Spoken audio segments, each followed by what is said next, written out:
I'm Avi Shemtov, and for work, I own Simcha Restaurant, a la Esh BBQ, and the Chubby Chickpea Food Truck. But for fun, I like to eat and talk, and eat and talk. And so here on PartyOfTwo, I joined some of the coolest people I know with some of the coolest jobs around at some of the most fun, tasty places that either one of us knows. So today, I've got Jacqueline Cain, one of Boston's best food writers, joining me. You might have read some of Jackie's stuff in Edible Boston, The Food Lens, or Boston Magazine. And Jackie's been cool enough to come join me at my favorite place to eat, which is Angel's Cafe in Sharon, Massachusetts. At Angel's, the chef and owner, Ohad Angel, serves up tasty, innovative, cool sandwiches and casual lunch and breakfast fare. And me, I go there every single day for my iced coffee, and then whenever I've got someone fun to come hang out with, I make sure to go get a salad and a sandwich. So hopefully you'll enjoy the conversation and the food as much as we did. So the thing that like makes me a huge fan of Angel's is that like there's little touches all over this menu that are so Israeli, and only Israeli people get it, because there's this idea of Israeli cuisine that people think of as like falafel or tahini, and you see like chefs like put za'atar and stuff and just be like, oh, it's Israeli now. But Ohad, the guy that owns this place, he trained in Israel. He's from Israel. He's been here just about as long as this place has been open, 7 or 8 years, and he does things that like are being done now in Israel. So no one thinks of avocado as like a big Israeli cuisine thing, but avocado is like on everything in Israel, and so it's like all over this menu. Nice. So I mean, dig in. This is my favorite sandwich on the menu. This is the. So what are we looking at here? So this is their egg and avocado sandwich on ciabatta, and there's feta on it, and they use this Bulgarian feta, and then they hit it with lemon juice. So there's just like a lot going on there. It's subtle, but there's a lot going on there. Like, nice. This is my go-to. This is like, and there's spinach. It's like the little touches on this sandwich that always make me excited. I'm excited.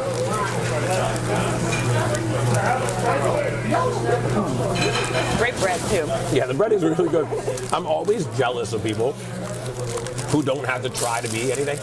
Like who get to just like wake up and go, you know what I want to make today? I want to make an eggplant and avocado sandwich, and I don't need to worry about whether it fits into a certain box or fits into my brand. Like this place is a cafe, but then it has like incredible sandwiches, and he makes all the salad dressings in the house. And sweet potato is another thing that like he uses sweet potatoes all over this menu, and like they're fried here in this salad, and then they're roasted here in this salad, and they're just awesome. Like and I got us side plates so we can dig into stuff. So that's sweet potato on the salad? Yep. Those little crispies? Yeah, and there's cashews in here, like candied cashews. This is like what I order when I come here with my kids. What do they call this? The Angel Brunch, and it's just like it comes with bread, and it's just eggs, which I never even eat the eggs. Like it's so funny. It's not about the eggs. It's not about the eggs, which is actually what I say about shakshuka. Like to me, shakshuka, people will be like, I just don't like it. I'm like, it's not about the eggs. Like what does that have to do with eggs? Their falafel's good. Obviously, I'm a little bit biased about falafel, but their falafel's really good. Nice. And then this is their cauliflower sandwich. That looks amazing. Yeah. And they roast cauliflower. Did you show the camera? I think you got it, but yeah, I got to look this up in advance just so that was what's going to happen. Right. I also get my iced coffee here every morning, or a matcha. Do you have a cafe like this near you? So Ula Cafe is near us in JP. Okay. Sandwiches, great breakfast sandwiches, pretty good coffee. It actually changed ownership in the pandemic, and I think it's gotten better. Okay. Personally, I like it more now. It's way better when a place changes ownership and gets better than worse, because there's always going to be like a little bit of a difference. And at the end of the day, food's so subjective that it's like, if the ownership change, you feel like, even if it's just the placebo effect, right? If you feel like it's better, then it's dope because it continues like the trajectory. If you feel like the differences are like a little less what you like, then it's like then it feels like a different place to you. Precipitous. Right. And it's like if the place was new and was exactly what it is now, you might love it. But you'll always remember that it's not what you loved anymore, which is tricky, you know? It's good. There's another cafe in JP that's actually closer to where we live now. So we just moved like 3 blocks away. Okay. But now we're closer to like Eggleston Square. Mm-hmm. And there's a cafe on Washington Street called The View. Okay. Video Underground. So it's Boston's only video rental store left. So it's like a film nerd place, but they have like amazing cafe food, and they make their own pastries, and they make really dank like vegan pastries that are so good. That's cool. See, if you can make And a it's great... like a video cafe. They have like, Yeah. you can also like rent DVDs. And I don't even have a DVD player anymore, but I Well, love that it exists. Yeah, so first of all, if you can make a vegan pastry so good that I don't care know that it's it's vegan, vegan, yeah. Even if I know that I don't care, then that's, to me, that's super dope, because like I would eat a vegan pastry, but I don't need to. And so when I always think it's cool when I have one and I find out it's vegan. And then as far as the video side goes, it's so funny because just 2 days ago I was saying to my wife, I was like, there's certain things, like every generation has technology change, but the technology change between when I grew up and my kids are growing up it's revolutionary in that there are things that will never make sense. So like when 8-tracks became cassettes, became CDs. I don't think I've ever seen an 8-track. Yeah, so I think I've maybe seen one, but like it wasn't in existence anymore, My point is, but the concept, even though the medium changed, the concept was the same. Whereas like my kids would not understand what a video rental store was, because everything's digital. So like I actually said to my wife, because we were watching some movie, an older movie, and they were it was an episode of Seinfeld, and they were in a video rental store, and I was on like, Netflix. Right, exactly. Seinfeld on Netflix. And that would like confuse my kids. They would be like, what is this store where videos are? My kids are confused by commercials. We were on an airplane one time, and a commercial came on. My 2-year-old daughter, Fast forward. yeah, she started yelling. She had her headphones in, so she was like loud. She goes, "Where's the skip ad? Where's the skip ad?" And she didn't. It was like a panic attack. This idea that like you have to stop enjoying your entertainment, and it's funny. There's probably a philosophical conversation there about the fact that we're raising people as if we're not On those demand. people, right? We have absolutely no patience for anything because everything is on demand. I'm not a movie person. I don't watch movies even on Netflix, but I love that it exists. I love that it's still there. And they have a screening room off the side, and you can rent it and watch the Patriots game or whatever you want to do. You can rent their screening room. That's cool. Or you can rent it to have a film fest. But I love that it exists. And they've sort of, they've kept up with the times. It used to be called the Video Underground, now it's called the View. And it's they definitely have upgraded the bakery and all that stuff. So they're just hanging in. But I think everything is they're a so video store. cyclical all the time. People are gonna get so tired of on demand that they'll want to do things like rent a film room because it's there's a recreation and enjoyable. And I think that's true about food too, where quick serve conditioned people for a while, there was no fine dining anymore. Right. And then people get tired of that, and they want the experience over again. And then it's just interesting how things get cyclical. They just want to wear jeans. So to me, I want to sit in a restaurant that takes some time. I want to enjoy a meal and digest more than just the food. And I want to wear jeans or sweatpants. That's exactly it. I don't want to have to get dressed up, but I want to enjoy the experience. Yep. Yeah, I think dress codes are hopefully a thing of the past. I feel like they are. Pandemic times. Yeah, I feel like they really are. I always tell people, I remember I took Adrian to the top of the hub for our 3-month anniversary. We were 18 years old. And I had to wear a coat. But then I remember going there when I'm 34 years old. I made a little something of myself. And I just didn't wear a coat because I wanted you to tell me something. They just didn't. The dress code still existed, but they just don't say something. Yeah. And you realize that, look, I'm here to enjoy the meal. Dress codes are they're just so uncool. Because it's I'm a servant by nature, right? That's what I am, and I'm cool about it. I love that about it. I should be dressed appropriately. My staff should be dressed appropriately. I shouldn't tell you what you got to look like to come patronize my restaurant. Right? That's crazy, You're right? literally here to spend money, wear whatever you want. Right, I work for you, and it's so salad. yeah, and it's so exclusionary. Mm-hmm. You have to own certain clothes and dress in certain clothes to enjoy it. It's kind of racist. Dress codes are racist. I mean, that's actually intentional, right? So I remember gang clothes and stuff. Yeah, whatever. Right, you even make an things excuse. like sneakers are not. When they say sneakers, they don't mean all sneakers. Right. They mean certain sneakers. Right. And I remember as a college kid figuring that out. Wait a second. I see what you're trying to do here. And it is a very like I said, when I was 19, I couldn't get away with not wearing that coat. Right. And then when I was a little older, so it's also not.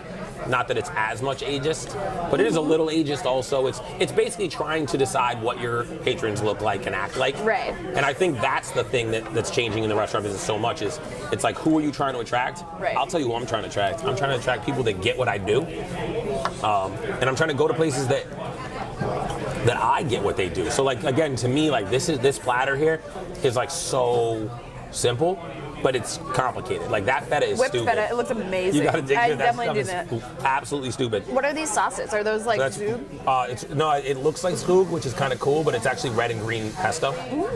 Which again, like that's like a little touch in a place like this that to me is so cool. Is that like the kitschy thing to do when you're trying to be Israeli would be to put like the two colored skoogs on this plate, but it's like he's not trying to do anything. He's not trying to do anything, right? Like to him, it's like, listen, he eats pesto, and to him, a cool restaurant serves pesto, so he serves pesto.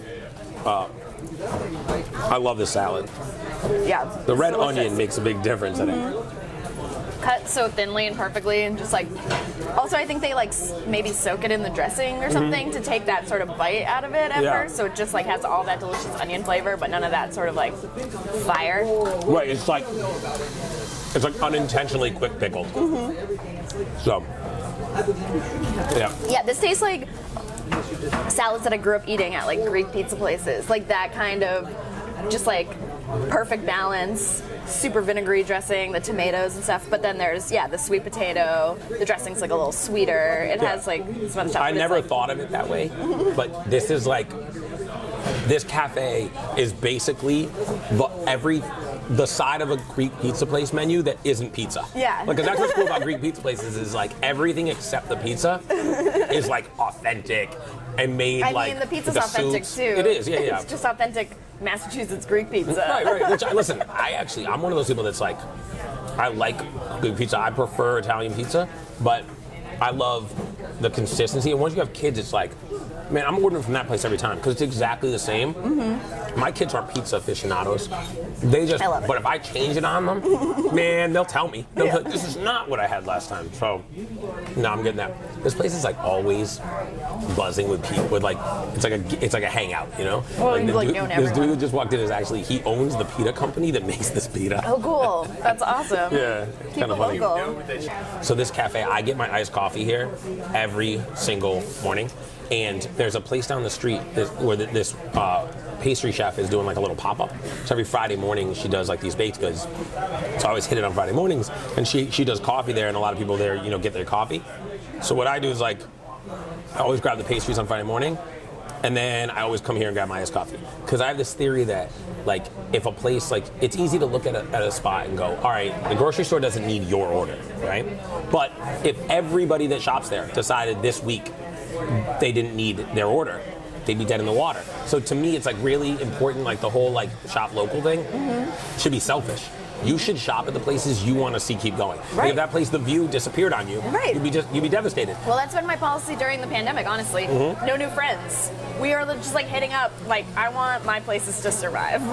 And like, when new places open, I've been trying to support that because that's a big thing too, to open in this time. I think it's funny that people... No new friends. See, I like the no new friends reference. And to me, I actually think that there's such a chase for new that people are uncomfortable to say, oh, I won't go hit the new place.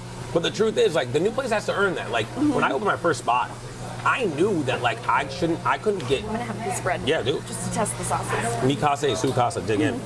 I knew that, like, I had to really earn your Friday night business because the pizza shop down the street, they've been doing it 20 years and they deserved it, right? Like, this thing doesn't work. Right. If you, the phrase I like to say is like, I don't split the pie up, I just bake a bigger pie. Like if you can't reach in to go buy the iced coffee and the pastries, then leave the pastries alone because the iced coffee place needs you. Right. And to me, I do think like that's even the thing about food media is that like I'm sure you see it is that like if you wrote an article about a place that other people have talked about, whoever you're pitching that at is probably like, that's not as exciting as it, but you're charged on writing, get us that new.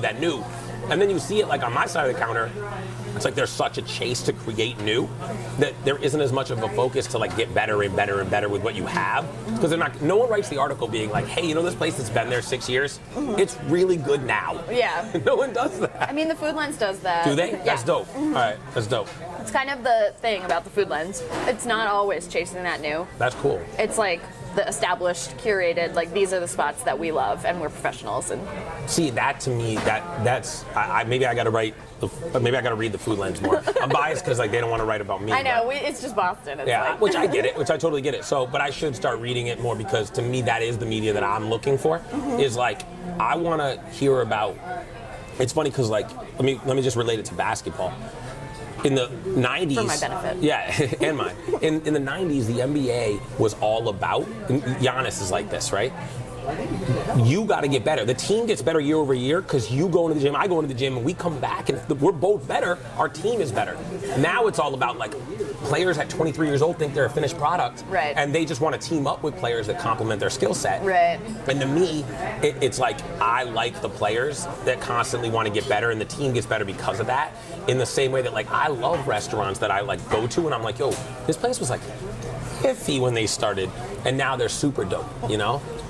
To me, that's cool. Like, that's exciting. And it's tough to condition the average restaurant fan to want that. But to me, it's really cool. And I live by the same, like, I got a Yelp review recently that was, like, kind of rough on us. But it was cool. It was a cool rough because they were like, yo, I went here 3 times. And they were like, this is really good, this is really good, I don't like this thing about it. And I wrote the guy a response being like, hey, I appreciate that you went 3 times before you went to the internet. Like, that's cool, because like, hey, now you're sort of a semi-expert on my business and your opinion matters to me. You know, like, okay, it's a subjective industry, you don't like this one thing I do. But I respect the fact that you gave it a shot. And even though it's still subjective, it's like your opinion is sort of validated by your experiences, as opposed to being like, I showed up on a Tuesday afternoon and the ciabatta was under toasted. Okay, I don't know what to tell you. You know? Yeah. So like, and we all have judge bad you on meals. like one thing. Mm-hmm. Yeah, I mean, you know, every place makes a bad meal sometimes. Mm-hmm. Exactly. Not this. I mean, I'm sure they have. I've actually never had a bad meal here. This feta is amazing. Mm-hmm. And that's like in a nutshell, what I love about a place like this is that they pay attention to like the feta. You know, like that's cool to me. Mm-hmm. I gotta support. Even the, like, again, tuna is big in Israeli culture. I don't know why, it just is. Like my dad is all about tuna. And like, the tuna here is really good. Like, you know, and again, obviously they're not fishing for it, but it's just really good, the tuna salad. And like, I just like eat tuna here sometimes. And that's probably not what people think of as like an Israeli cafe, but to me it's dope. That's awesome. Mm-hmm. No, it seems, yeah, it's super Israeli, and especially if you know what you're looking for. Like, I wouldn't necessarily have pegged it as Israeli, but like when I'm here with you and you're explaining like that kind of stuff to me, but it's also just like a locals cafe. It's like something for everybody in a way that's not trying to like, can I use my fork or? Yeah, do you? I think that the, I think to me, the restaurant owner in me loves a place like this that can find a way to like serve customers that are looking for more like approachable stuff, like stuff that they know about, but then also like really excite people that are into food and are looking for like a little bit more of an experience. Yep. Yeah. No. It's a difficult like balance, and especially in the burbs, you know. No doubt. Although I think that's one thing that drives me a little crazy is that my dad used to say when people would be like, this is the best hummus I've had in the States. My dad would be like, what's the difference if I make it here or make it there? For me, I'm a little biased towards like, what's the difference if I make it in the burbs or in the city? Like, I actually think sometimes it's harder to make it. It's harder to make really good food in the city because it's saturated and there's a lot of competition, or it's harder to make it in the burbs because you got to draw from wider. So I guess like I always feel like it's a double-edged sword between the two. You remember when, like in the 2005 to 2010 timeframe, every cook that went to culinary school for 20 minutes wanted to talk about the Maillard reaction?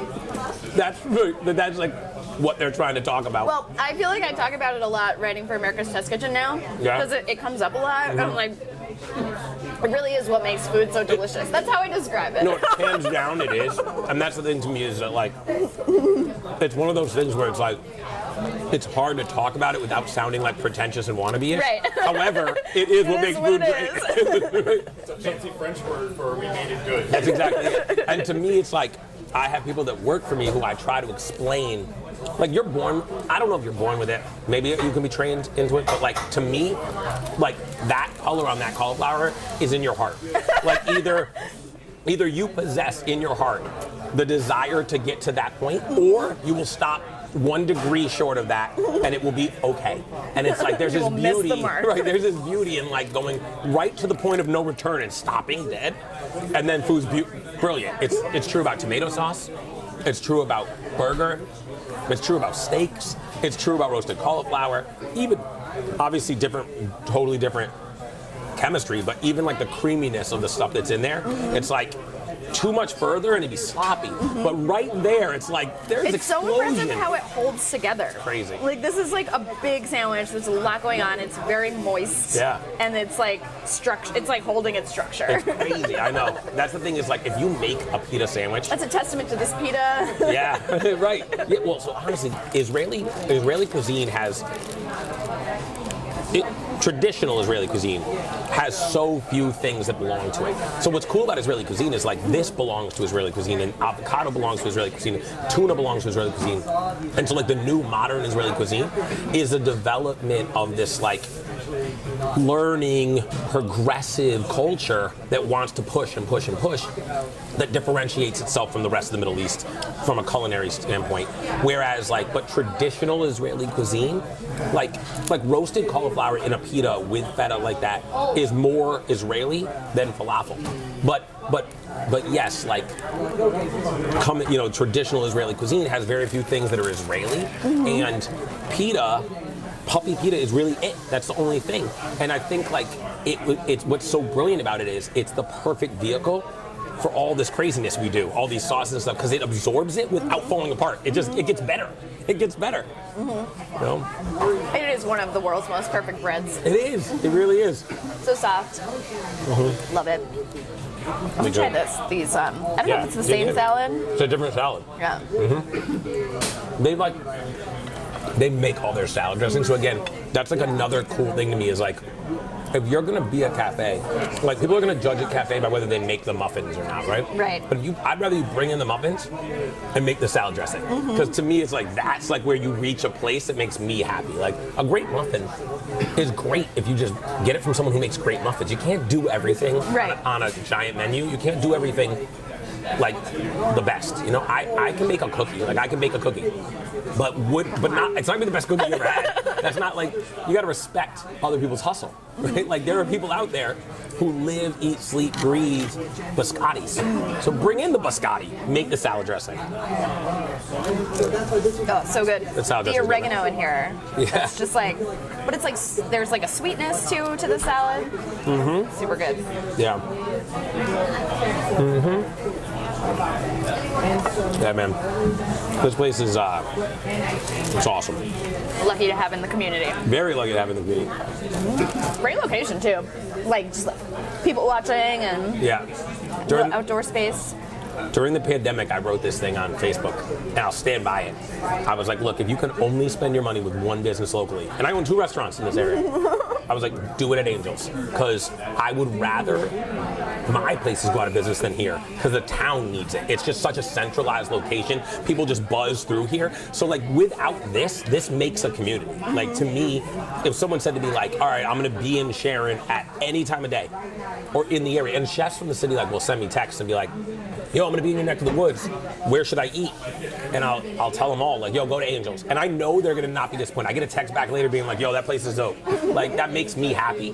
Because, like, I know that they'll get it. I know not everybody gets it, and that's cool. Like, if you wanna come in here and get, like, a sausage, egg, and cheese, they make a decent sausage, egg, and cheese, I'm sure. I don't think I've ever had it, but I'm sure it's good. But if you want to come in here and get that cauliflower sandwich, it might change your life. I said that to somebody once. I was like, yo, this will change your life about something off my food truck. The person looked at me and said, what makes you think that my life needs changing? I was like, honestly, honestly, it's the way you're dressed. No, I'm just kidding. If my falafel sandwich made you hate your wife and kids, I feel like that's more a thing about you and your wife and kids than it is about my falafel. I don't feel like my falafel's to blame for your domestic issues, all right? Amazing. Yeah. I would feel guilty, though. I would feel guilty. If my falafel broke up a happy home, I'd be so disappointed. It's like, wow, I didn't know how good I could have it. Yeah, like, oh, exactly right. Oh, geez. And now this person's like tweeting at me, like hoping to pick me up. I'm like, dude, listen, I'll sell you falafel, but I'm happily, man. We're not going to break up my happy home now over this. Amazing. The cashews in here are like candied. Mm-hmm. That's the sweetness. It's like, oh my god. And there's like a cinnamoniness. Yeah, like that's the thing is like, if there was a place just making this salad, like, especially like as a food truck, right? Mm-hmm. Like if there was a food truck making this salad, it would be a thing. Like people would be like, yo, the salad's dope.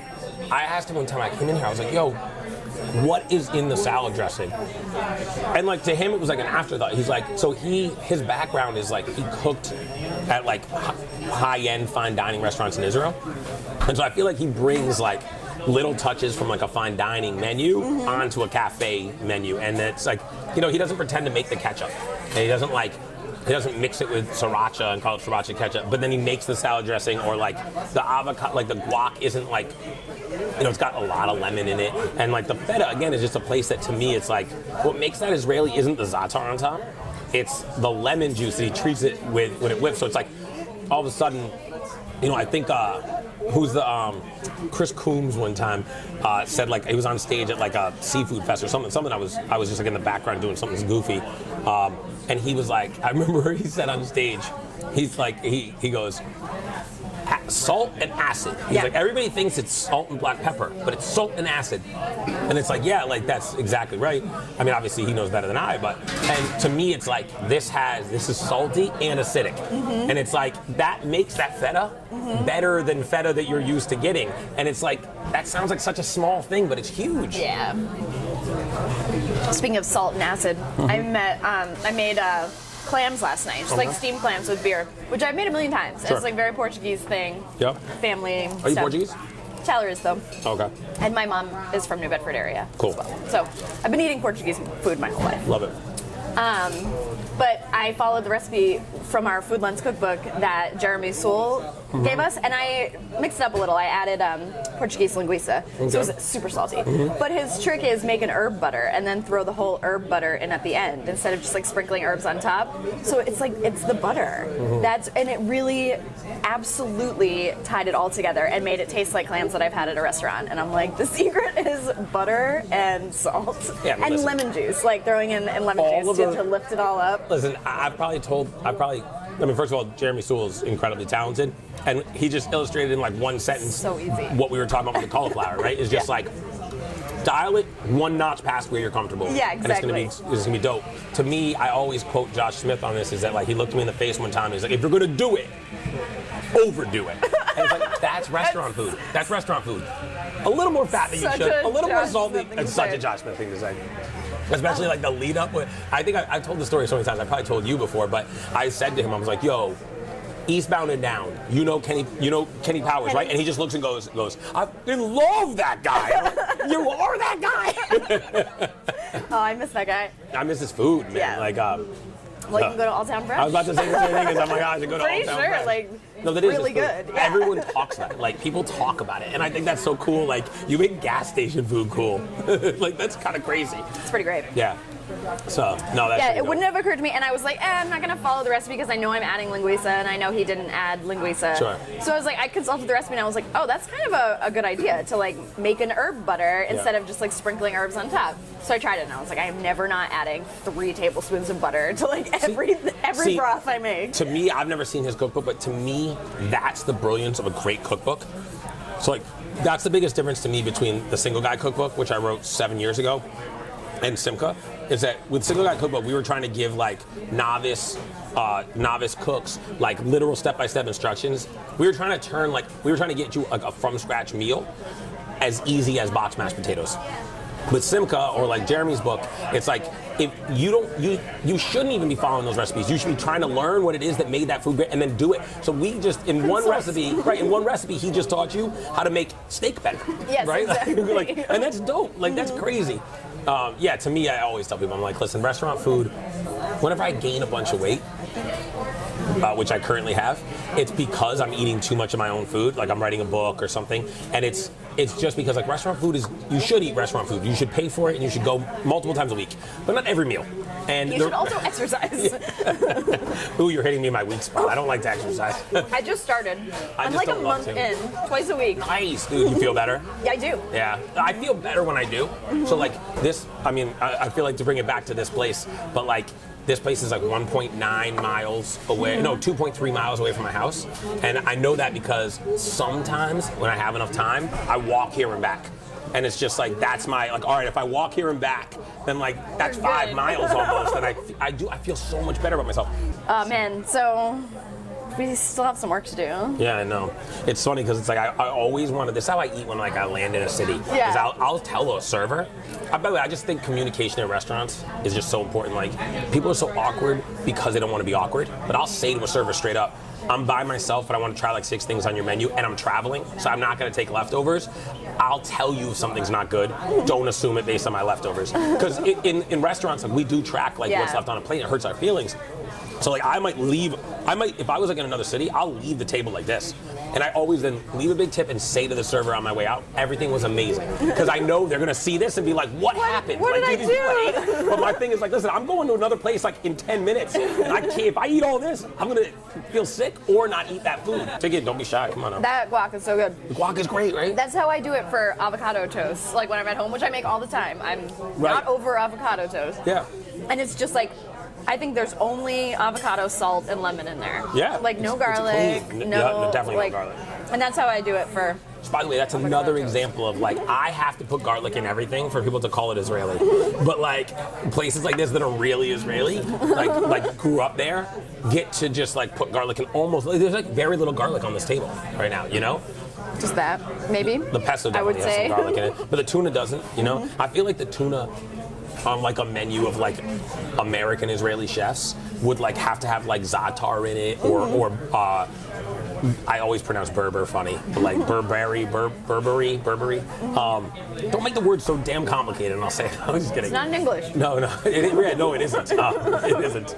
But that's like avant-pont. Don't you like? Once they started calling it ABP, I bet they got busier. You know, because like the thing is, like I'm going right instead of left just because I don't want to tell you to meet me at the place that I can't say. So I'm like, we should go to Dunkin' Donuts. Avant-pont.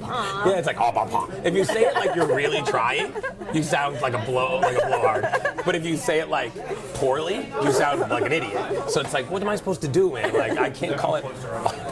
So like, I'll go to avant-pain. I don't know. Bread of the day. It's all about bread of the day, right? I think so. I think it means bread. I'll make you a bread of the day. Bastardized avant-pain. Isn't it? I think that same company owns one of the other big chains, and I'm like Panera. Yeah, Panera, right? That's what I was gonna say. So Panera's just, I can say that. So it's like it's the same place. Very phonetic. Yeah, it's just like Panera. Yeah. So but you know, it's funny because like Panera, I feel like this gets all the positives of why people love Panera, but then it's also cool and authentic. You know, like Panera makes good. In America, for some reason, like if a place is a chain, it's no different than with music. When a band becomes successful, you call them a sellout. But like the goal wasn't to make music that people don't want to buy, right? So it's like a Panera, like they do a nice job. Like the bread's good, like the sandwiches are good, it's good. And so when you come into a place like this that like gets all the positives of a Panera, like the bread's always the same, that they use breads that are easy to not screw up. Like the ciabatta on these sandwiches, like soft and fluffy. But then they can kind of add like a little bit of an upgrade, I think is cool, you know? Definitely. I'm into it.